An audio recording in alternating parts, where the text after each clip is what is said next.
서브노트 작성법입니다. 먼저는 이제 중요성이고요. 서브노트 왜 작성해야 되냐? 왜 작성해야 되냐? 아까 제가 말씀드렸는데 서브노트를 작성하게 되면 하루에 전체적인 진도 과정을 빠르게 볼 수 있습니다. 빠르게. 목적이 그겁니다. 그리고 두 문자들을 막 집어넣는 겁니다. 처음에는 두 문자만 외우시는 거예요. 두 문자만. 노래 암기법도 저랑 같이 할 건데 위험물 종류 있잖아요. 다 외우시나요? 위험물 1류에서 6류. 저는 이제 이거는 이제 어차피 저는 이제 노래로 외웁니다. 노래. 이것도 알려드리고요. 제가 직접 만들었거든요. 진짜 3번 부르면 절대 안 까먹습니다. 네. 그다음에 두 번째는 이제 편집하기가 용이합니다. 제 서브노트 갖고 왔었는데 제가 이렇게 오링 방식으로 된 거를 왜 했냐면 나중에 내용을 계속 추가하시거나 제가 한번 했는데 이게 마음에 안 들면 이 부분만 좀 뗐다가 다시 새 걸로 교체할 때 오링으로 하시는 게 좋으세요. 컴퓨터로 하시는 것도 뭐 당연히 좋겠죠. 네, 편집하기 용이하니까요. 두 가지 목적 때문에 하는 겁니다. 그 다음에 남이 했던 서브노트 내가 공부하면 좀 어렵습니다. 네, 또 결국에는 본인이 작성하시게 될 거예요. 보고 싶으실 때 이제 저한테 요청하시면 제가 갖고 오겠습니다. 이런 것들은 네, 보시고 꼭 제 방법이 맞다라기보다는 개인이 원하시는 스타일이 있으실 거예요. 암기카드랑 좀 차이점을 말씀드리겠습니다. 암기카드는요, 서브노트에 있는 것 중에 암기 필요한 것만 따로 모으시는 겁니다. 단순 암기용이고요. 서브노트는 기본서를 대체하는 거예요. 서브노트를 다 작성하시면 더 이상 이 기본서를 볼 시간이 없으세요. 서브노트를 봐야 되기 때문에. 그래서 저의 경우에는 서브노트가 한번 다 완성이 되면 그 다음 시험까지는 기본서를 1절 안 봤습니다. 1절. 서브노트만 돌렸습니다. 그리고 시험을 보고 보통 서브노트가 언제 완성되냐? 심하반 한 사이클 끝나고, 그러니까 상하권 한 사이클 끝나고 3개월 정도 안에 서브노트가 끝나거든요. 그렇게 되면 이제 기본서에 있는 내용보다는 서브노트로 빠르게 돌리시고, 언제 그러면 기본서를 또 보냐? 시험을 일단 한번 보세요. 보시면 내가 작성했던 서브노트랑 다른 분들이 생각하는 모범 답안과 차이가 있을 수 있습니다. 그것들을 수정하는 과정을 위해서 기본서를 다시 보는 거예요. 그때부터 한번 싹 한 달 정도 다시 한번 뭐 빠뜨리는 건 없나, 지난번에는 이거 귀찮아서 넘어갔는데 이게 시험에 나왔네, 이거 추가해야겠네, 이런 거 있잖아요. 그 다음에 이제 암기카드는 저는 이제 모바일로 된 걸 썼거든요. 핸드폰. 파일을 제공해 드릴게요. 전 아이폰인데 플래시카드라는 어플이 있습니다. 거기 보면 예를 들면 첫 장은 MIM이 이 영양 요소라고 제가 썼어요. 두 번째 장에는 온합산화 유연정이라고 썼습니다. 세 번째 장에는 이게 뭔지 다 썼어요. 온도, 압력, 산소 이렇게. 네. 그런 식으로 암기카드입니다. 쭉 계속 영어 암기하듯이. 암기가 잘 안 되는 그래프들이 있잖아요. 그 다음에 공식들도 있을 수 있고, 가급적이면 안 쓰는데 이거는 안 외워지도록 하면 쓰는 거예요. 이거. 네. 정의도 마찬가지. 정의는 거의 안 쓰는데 이거는 개념이 너무 애매모호해서 정의를 내가 짚고 가야겠다라고 하면 암기카드에 쓰시는 거죠. 웬만하면 안 쓰고, 그러니까 진짜 외워야 되는 것들만 쓰시는 거예요.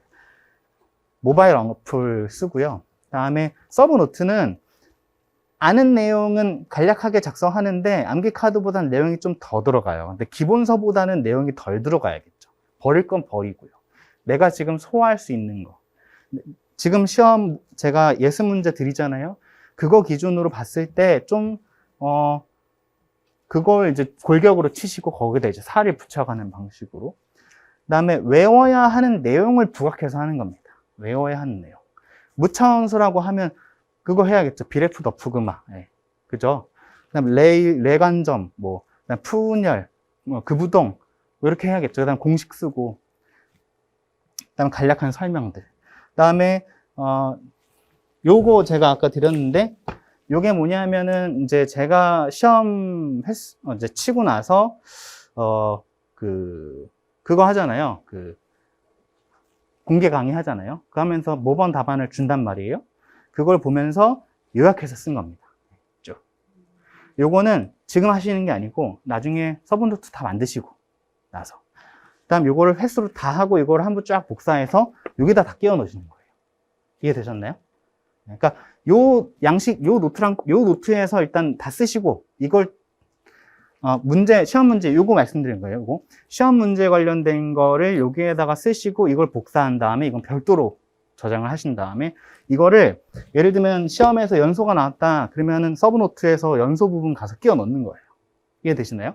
그러면 그 다음번에 쭉 서브노트 돌리다 보면 이 문제가 이 기출이 나왔었구나. 이게 나오는 거예요. 그때 가서 나올 거예요. 그때 가서. 어떤 문제가 이 범위에서 얼만큼 나왔다. 그리고 이제 저도 좀 하려고 하긴 하는데 그 시간이 많이 걸려가지고 한번 해야 되긴 합니다.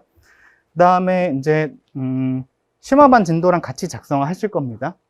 그러니까 기술사님들께서 지금 서브노트 작성하는 시기신 거예요. 공부하시고 약간씩 작성을 조금씩 하시고 잘 모르시겠으면 이런 거 보고 하시면 되겠습니다. 순서는 서브노트 먼저입니다. 먼저 하고 여기서 안 외워지는 걸 암기카드로 갖고 오셔야 효율이 좋습니다. 작성법입니다. 좌측 상단에 이제 저의 경우에는 이렇게 구멍이 뽕뽕뽕 뚫린 노트를 샀고요. 밑줄 있는 거를 샀습니다. 그래서 여기다가 예를 들면은 연소 범위 여기는 저는 동그라미 쳤습니다. 이렇게 막 형형 색깔별로 하신 분도 있고요. 진짜 서브노트 거의 기본서급으로 하신 분들도 계세요. 근데 기본서처럼 컴팩트하게 하면 좋죠. 근데 시간이 오래 걸리고 저는 글씨도 좋지 않기 때문에 좀 날려서 썼습니다. 그리고 여기다가 뭐 정의 이렇게 쓸 필요도 없어요. 그냥 기술사님들의 언어로 그냥 1번 이게 뭐다 간략하게. 그다음 뭐 중요한 거부터 뭐 그래프 그잖아요. 이렇게 해서 연소선도 그리고 여기까지가 연소 범위구나. 책에 있는 내용들 중에 중요한 것들 위주로 쓰는 겁니다. 그래서 내용은 간단하게 내가 보고 내 언어로, 나의 언어로 약간 이해가 안 되면 여기다 부연 설명 좀 하셔도 되고 그 다음에 내용을 너무 많이 쓰시면 시간이 너무 오래 걸리시고 다시 볼 때 잘 안 보입니다. 빠르게 보실 수가 없으세요. 그 다음 두 문자인데요. 여기 보면 온압산화 유연정이거든요. 그러면 여기다 온압산화 유연정이라고 쓰시고 영양인자 온압산화 유연정 쓰시고 그 밑에다가 쓰시는 거예요. 저는 이게 한글이라 옆에 쓴 건데 예를 들면 온, 압, 산 이렇게 가면요. 작게 온도, 압력, 산소 이런 식으로 이해되시죠? 이걸 안 쓰니까 나중에 모르더라고요. 다시 찾아봐야 돼요. 기본설 힘드니까 그냥 쓰실 때 약간씩 압축해서 그 다음에 공식이랑 그림이랑 표 위주로 작성을 해 주셔야 나중에 이거 봤던 게 그대로 시험지로 갑니다. 아시겠죠? 그리고 금화도감이 잘 되어 있는 게 비교가 엄청나게 많이 되어 있어요. 비교가. 지금 이제 화재 역학이라서 많이 없지만 나중에 감지기 비교라던가 스프링클러, 물분무, 미분무 비교 이런 거 다 있고요. 표에. 비교표가 엄청나게 잘 되어 있고요. 그 다음에 SFP 핸드북이라던가 NFP의 자료들이 많이 추가가 되고 있어요. 계속 추가를 하고 계시더라고요. 그래서 이런 내용들이 있으니까 이런 내용들 위주로 작성하시면 되겠습니다. 예를 들면 제가 아까도 봤던 게 이제 무차원수에서 뭐 소방에서의 적용 이런 부분이 있었잖아요. 약간 저는 무차원수 소방기술사 공부하면서 프루드수랑 레이놀즈수밖에 못 봤거든요. 근데 아무래도 이제 저자께서는 쓰실 때 프란틀수도 소방에서의 적용을 찾아야 되잖아요. 구성이 같아야 되잖아요. 무차원수에서 레이놀즈, 정의, 공식, 소방에서의 적용 그 다음 프루드수, 정의, 공식, 소방에서의 적용 다 이렇게 구성을 써야 되잖아요. 그러다 보니까 여기저기서 찾는 거죠.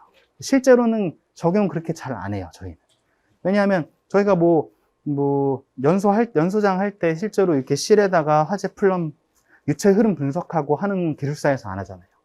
그렇기 때문에 저희 입장에서는 프란틀수가 그렇게 필요가 없단 말이에요. 기계 하신 분은 필요해요. 열교환기 할 때, 저도 좀 다시 공부를 해봤는데, 열교환기 할 때, 열교환기가 얼만큼 대리열을 잘 일으키는가, 요거 같다 하더라고요. 그러니까 저희는 크게 관련 없는 거는 넘어가시는 거예요. 두 번째, 이해가 안 된다. 넘어가세요. 이해가 안 되면 넘어가시면 되겠고요. 서브노트에 쓰실 필요 없으세요. 이해가 안 되시면 넘어가시면 되겠습니다. 나중에 돌다 보면 자연스럽게 이해가 되는 게 있을 수 있고 돌다가도 이거는 버려야 되는 게 있을 수 있습니다. 그렇기 때문에 버려야 되는 거를 갖고 고민하시면 비효율이잖아요. 그리고 돌다 보면 저쪽 갔는데 아 이게 이거구나 이해될 때가 있어요. 그렇기 때문에 지금 이해 안 되는 거는 넘어가시면 되겠습니다. 그 다음에요. 서술은 최대한 자제하십시오. 예를 들면 연소선도란 서브노트에 쓰실 때 연소선도란 무엇무엇과 무엇무엇을 해서 무엇 하는 것이다. 이렇게 쓰지 마시고 그냥 연소선도 LFL에서 UFL 이렇게 쓰시는 거예요. 그래야 나중에 시험장에서 간략하게 쓰실 수 있으니까 뭐뭐이다, 뭐뭐는이가 이런 것들보다는 조금 간단하게 작성하시는 게 키포인트입니다. 그 다음에 기본서를 복사하는 게 아니다라는 거. 그 다음 순서는 기본서랑 조금 달라도 됩니다. 아시겠죠? 저자의 생각과 제가 실제로 공부하면서 배우는 흐름의 차이가 있을 수 있기 때문에 조금 요 뒤에 있는 내용도 앞에 갖고 와서 같이 붙여서 외우면 편하겠다라는 것들 편집하셔도 되시고 내 서브노트잖아요. 아시겠죠?